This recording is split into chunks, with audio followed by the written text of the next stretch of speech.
అందరికీ నమస్కారం. ముందుగా ఓం శ్రీమాత్రే నమః అని కామెంట్ పెట్టి లైక్ చేసి మా ఛానల్ని సపోర్ట్ చేయండి ఫ్రెండ్స్.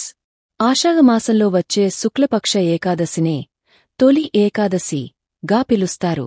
మనలో చాలామంది ఏ మంచి పని ప్రారంభించినా దశమి, ఏకాదశి వంటి తిథుల కోసం ఎదురుచూస్తుంటారు. హిందూ సంప్రదాయంలో ఏకాదశిని చాలా పవిత్రమైనదిగా భావిస్తారు. శుద్ధ ఏకాదశి, బహుళ ఏకాదశి అంటూ నెలకు 2 సార్లు చొప్పున ఈ ఏకాదశి తిథి సంవత్సరం మొత్తంలో 24 సార్లు వస్తుంది. అధికమాసం వస్తే మరో 2 సార్లు కలిపి 26 సార్లు రావడం జరుగుతుంది. అందులో తొలి ఏకాదశిని మహా విశిష్టమైందిగా చెప్పుకుంటారు. దీనికే దేవసేని ఏకాదశి, పద్మనాభ ఏకాదశి, హరిసేని ఏకాదశి వంటి పేర్లు ఉన్నాయి. దక్షిణాయనం ప్రారంభమైన తర్వాత వచ్చే తొలి పండుగ ఇది. క్షీరసాగరంలో శేషతల్పంపై శ్రీహరి ఆషామాసంలోని తొలి ఏకాదశినాడు యోగనిద్రకు సమాయత్తమవుతాడని విష్ణుపురాణం పేర్కొంటుంది. అందుకే దీన్ని శయన ఏకాదశిగాను పిలుస్తారు.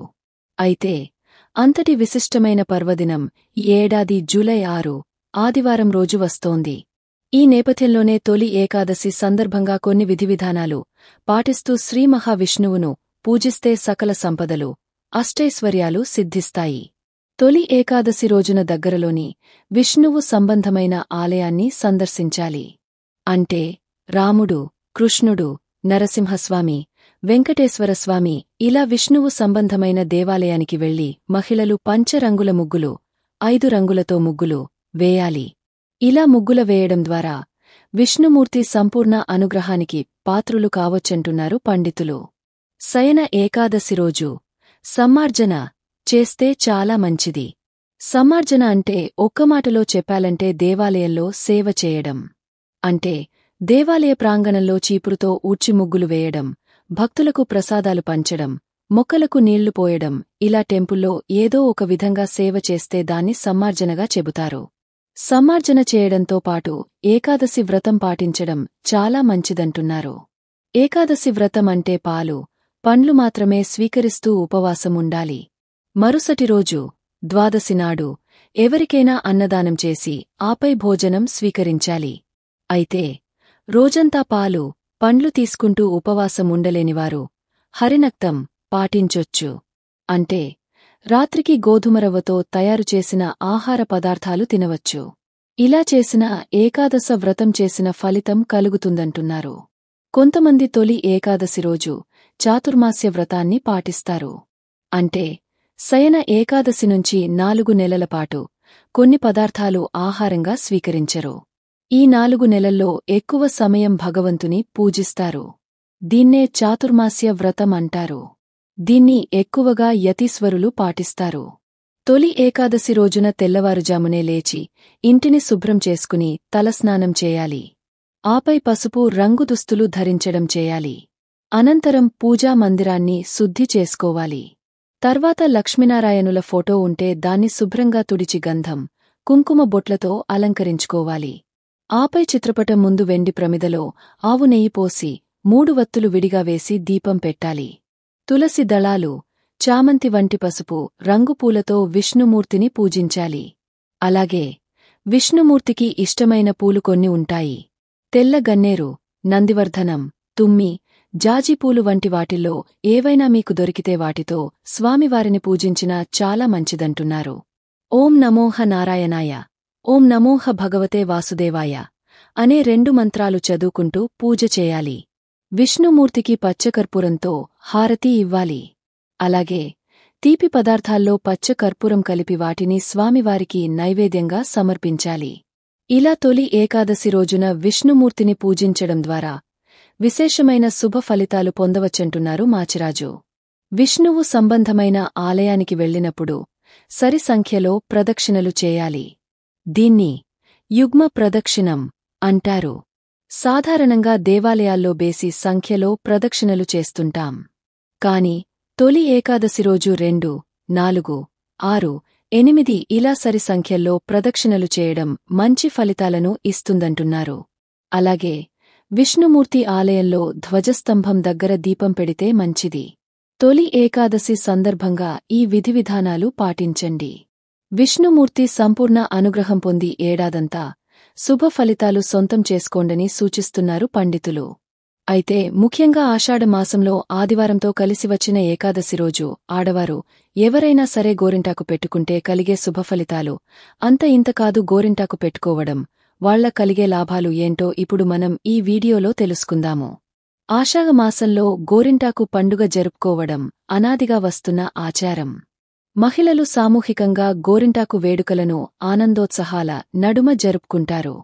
గోరింటాకు భారతీయ సంప్రదాయాల్లో ప్రత్యేకమైన స్థానం కలిగిన ఔషధ మొక్క. ఇది ముఖ్యంగా మహిళలు చేతులకు, కాళ్లకు అలంకారంగా పెట్టుకునే సంప్రదాయం. పెళ్లిళ్లు, వ్రతాలు, పండుగలు వంటి శుభకార్యాల్లో గోరింటాకు పెట్టడం శుభదాయకంగా భావిస్తారు. గోరింటాకు ఆకుల్లో యాంటీసెప్టిక్ గుణాలు ఉండటంతో చర్మవ్యాధులు, గాయాలకు ఇది సహజ చికిత్సగా పనిచేస్తుంది. దీనిని జుట్టుకు సహజ రంగుగా కూడా ఉపయోగిస్తారు. గోరింటాకు వాడకానికి మౌలికంగా ఆరోగ్య పరిరక్షణతో పాటు ఆధ్యాత్మికత, సాంస్కృతిక విలువలు ఉండటం విశేషం. ఇది స్త్రీల సౌభాగ్యంగా భావించబడుతుంది. ఏ పండుగ వచ్చినా పబ్బమైన మహిళలు, యువతులు చేతులు, కాళ్లకు గోరింటాకు పెట్టుకుని మురిసిపోతుంటారు. అతివల అరచేతి అందాలను రెట్టింపు చేసే ఈ గోరింటాకు ఆరోగ్యానికి కూడా మేలు చేస్తుందని చెబుతుంటారు. ఇందులో ఎన్నో ఔషధ గుణాలు కూడా ఉన్నట్లు చెబుతారు. అందుకే ప్రత్యేకంగా మహిళలు ఈ ఆషాఢమాసంలో గోరింటాకును పెట్టుకోవడం తరతరాల నుండి సంప్రదాయంగా వస్తోంది. కొందరు మహిళలు ఈ గోరింటాకు వేడుకలను వైభవంగా జరుపుకుంటున్నారు. అసలు ఈ గోరింటాకు అనేది ఎలా అవతరించిందో ఈ కథ ద్వారా మనం తెలుసుకుందాము. వీడియోని పూర్తిగా స్కిప్ చేయకుండా చూడండి. పూర్వం పార్వతీదేవి తన చేతికి గోరింటాకు పెట్టుకుంటే ఆకు ఆమె చేతికి ఎందుకంత అందంగా అంటుకుందని, అది ఎలా పుట్టిందో వివరిస్తుంది. పార్వతీదేవి తన చేతికి గోరింటాకు పెట్టుకుని శివుడిని స్తుతిస్తుండగా ఆమె చేతికి ఎర్రగా అంటుకుందని, అప్పటినుండి స్త్రీల సౌభాగ్యానికి చిహ్నంగా గోరింటాకు మారిందని కథ. గోరింటాకు అసలు పేరు గోరింటాకు, గోరి ఇంటి ఆకు. గోరీదేవి బాల్యంలో చెలులతో వనంలో ఆటలాడే సమయాన రజస్వల అవుతుంది. ఆ రక్తపు చుక్క నేలతాకినంతనే ఓ మొక్క పుడుతుంది. ఈ వింతను చెలులు పర్వతరాజుకు చెప్పగా సతీ సమేతంగా చూసేందుకు వస్తాడు. అంతలోనే ఆ చెట్టు పెద్దదై నేను సాక్షాత్ పార్వతీ రుధిరాంశతో జన్మించాను, నావలన లోకానికి ఏ ఉపయోగం కలదు అని అడుగుతుంది. అప్పుడు పార్వతీ, గౌరీ చిన్నతనపు చపలతతో ఆ చెట్టు ఆకు కోస్తుంది. ఆమె వేళ్లు ఎర్రబారిపోతాయి. అయ్యో బిడ్డచేయి కందిపోయినదనుకునేలోపుగానే పార్వతీ నాకు ఏ విధమైన బాధ కలుగలేదు, పైగా చాలా అలంకారంగా అనిపిస్తోంది అంటుంది. పర్వతరాజు ఇకపై స్త్రీ సౌభాగ్యం చిహ్నంగా ఈ గోరింటాకు మానవలోకంలో ప్రసిద్ధమవుతుంది. రజస్వల సమయాన ఉద్భవించిన ఈ చెట్టు స్త్రీల గర్భాశయ దోషాలు తొలగిస్తుంది. అతి ఉష్ణం తొలగించి స్త్రీల ఆరోగ్యాన్ని కాపాడుతుంది. తనవర్ణం వలన చేతులకు, కాళ్లకు అందాన్నిచ్చే అలంకార వస్తువుగా వాడబడుతుంది. అదే ఈ చెట్టు జన్మకు సార్థకత అని పలుకగా గోరితో సహా అందరూ ఆ చెట్టు ఆకుల పసరుతో చేతులు కాళ్ళు అందంగా తీర్చుకుంటూ ఉంటారు. ఆ సమయంలో కుంకుమకు సందేహం కలుగుతుంది. నుదుటన కూడా ఈ ఆకు వలన బొట్టు దిద్దుకుంటారేమో, నా ప్రాధాన్యత తగ్గిపోతుందేమోనని గోరితో ఆ సందేహం చెప్పగా నుదుటన పండదు అంటుంది. కావాలంటే చూడండి, గోరింటాకు నుదుటన పండదు. ఇక శాస్త్రపరంగా గర్భాశయదోషాలు తీసేస్తుంది. అరచేతి మధ్యలో స్త్రీ గర్భాశయానికి రక్తం చేరవేసే ప్రధాన నాడులుంటాయి. వాటిలోని అతి ఉష్ణాన్ని లాగేసి ప్రశాంతపరుస్తుంది గోరింటాకు. ప్రసవం కాగానే గోరింటాకు ముద్దగా నూరి ఆబాలింత చేత మింగిస్తే ప్రసవం వలన ఏర్పడే గర్భాశయబాధలు నయం అవుతాయి. ఇక మొగుడికి గోరింటకుకి గల అనుబంధం స్త్రీలోని స్త్రీత్వపు హార్మోనుల పనితీరు చక్కగా ఉన్నందు వలన దేహం కూడా అందంగా సున్నితంగా ఉంటుంది. అలా లేతగా ఉన్నచేత పెట్టుకున్న గోరింటాకు మరింత అందంగా పండి కనిపిస్తుంది. ఆ పండటం అనేది ఆ మగువ ఆరోగ్యాన్ని సూచిస్తుంది. ఆరోగ్యమే మహాభాగ్యం. అందంగా ఉన్న అమ్మాయికి చక్కని భర్త వస్తాడు, ఆరోగ్యకరమైన దాంపత్యానికి కారణమైన భార్యను ప్రేమిస్తాడు కదా. పెద్దోళ్ళు ఏం చెప్పినా మరీ ఓ 10-12 మైళ్ల దూరదృష్టితోనే చెబుతారండి. అపోహలేం కాదు. గోరింటి ఆకును అందరం శాస్త్రీయంగా ఆదరిస్తే మనకు అన్ని విధాల ఆరోగ్యం, ఆనందం. సంవత్సరాని కోమారు పుట్టింటికి పోతుందండోయ్. అంటే పార్వతి దగ్గరికి. ఆషామాసంలో అక్కడున్నప్పుడు కూడా తనను మరచిపోకుండా ఉండాలని తప్పక పెట్టుకోవాలని కోరిందట. ఒకానొకప్పుడు పార్వతీదేవి తన చేతికి గోరింటాకు పెట్టుకోవాలని అనుకుంది. ఆమె తన చేతికి గోరింటాకు పెట్టుకుంటే అది ఆమె చేతికి ఎర్రగా అంటుకుంది. పార్వతీదేవి ఆశ్చర్యపోయి శివుడిని స్తుతించింది.